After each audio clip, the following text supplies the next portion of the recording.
ኢቲሳ ደብረ ጽላልሽ አቡነ ተክለ ሃይማኖት ገዳም በሰሜን ኢትዮጵያ በቡልጋ ወረዳ የሚገኝ ሲሆን ከአዲስ አበባ በ70 ኪሎ ሜትር ይርቃል።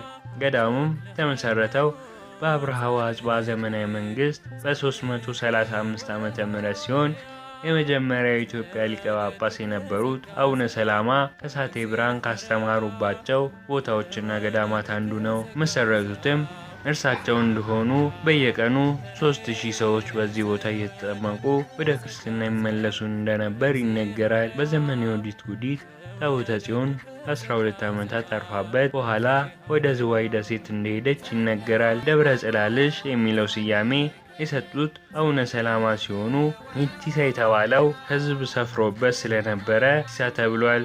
ትርጉሙም አሰማራ፣ ከብቶች ማሰማራት ማለት ሲሆን ይህ ቦታ የአባታችን የአቡነ ተክለ ሃይማኖት አባት ጸጋ ዘአብ የጸለዩበት የነበረ ዝም ዋሻ እና በኋላም እግዚአብሔር አግብተው እሳቸው የተወለዱበት ቦታ ነው። ክርስትና የተነሱበትም ከዚያ ገዳም 40 ደቂቃ ርቆ የሚገኝ ከ1000 ዓመት በላይ ያስቆጠረ ዘወረረ ማርያም ገዳም ነው። ይህ ቦታ እነ አቡነ ታዲዮስ፣ እነ አቡነ ቀውስጦስ፣ እነ አቡነ ማትያስ፣ እነ አቡነ ዜና ማርቆስ ከ500 በላይ የሆኑ ቅዱሳን የተነሱበትና የጸለዩበት ቦታ ነው።